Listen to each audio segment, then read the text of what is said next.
Bonjour à tous, je suis Marc Dumaine, fondateur d'Asana Coaching, coach et surtout conférencier en optimisation de potentiel.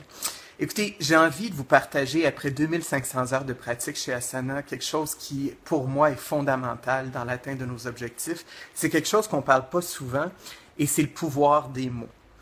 Pour ceux qui ne le savent pas, votre inconscient dicte à 90% vos faits et gestes. Effectivement, en fait, on contrôle que 10% qui est conscient. Pensez-y, dans le fond, vous respirez inconsciemment, vous digérez inconsciemment et tous vos patterns, souvent du passé, vos craintes, vos traumatismes vous suivent avec le temps.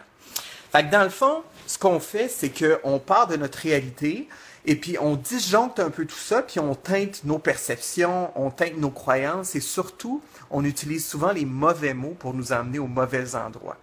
Fait que c'est pour ça que les gens viennent me voir et ils me disent « Coudonc, je sais pas ce que j'ai, j'attire tout le temps les mauvaises personnes, j'arrive jamais où je veux aller, mais écoutez bien le pouvoir des mots. » J'ai une obèse morbide de 300 livres qui s'était assis dans mon bureau à un moment donné et qui m'avait dit « Monsieur Dumaine, moi je veux croquer dans la vie. » J'ai dit « Pauvre dame, arrêtez de croquer. Il y a moyen d'enjoyer la vie sans croquer dedans, mais elle se rendait pas compte, mais elle voulait croquer dans la vie tout le temps. » C'est la même chose en amour. Je ne sais pas s'il y en a parmi vous qui sont sur Tinder, il y en a plein de célibataires qui recherchent l'amour. On vous voit, là, on est le jeudi soir, puis ce qu'on dit, c'est « Moi, je veux tomber en amour. » Mais pensez-y, le mot « tomber », là, ça fait mal. On veut plus tomber en amour, on veut monter en amour. Donc, l'importance d'utiliser les bons mots. Même chose quand on dit « Moi, je cherche l'amour ». Mais l'amour, ça se cherche pas. L'amour, c'est un état. Je suis amour ou je suis anxiété.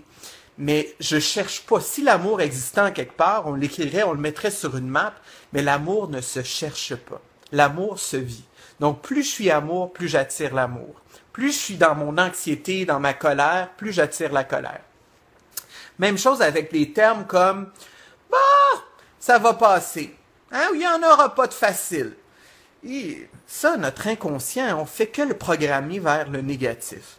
Au lieu de dire, par exemple, je vais prendre mon mal en patience, pourquoi pas dire, je vais prendre mon bien en urgence? C'est la même chose avec l'argent.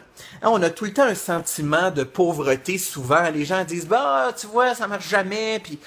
Mais en même temps, la richesse, c'est un état. Soit que je me sens riche ou soit que je me sens pauvre. Tu sais, vous savez, avec 5 $, il y a deux options. Il y a le gars qui va dire, bah, j'ai pas une scène, il va s'asseoir devant la télé, il va écouter ses Netflix. Puis t'en as un autre qui va dire, moi, j'ai 5 piastres, je m'en vais au Ritz, puis je m'en vais prendre un thé pour planifier mes rêves. Un thé au Ritz, c'est 3,50. Et tout le monde a accès là. Donc, c'est la différence entre l'état de richesse et l'état de manque.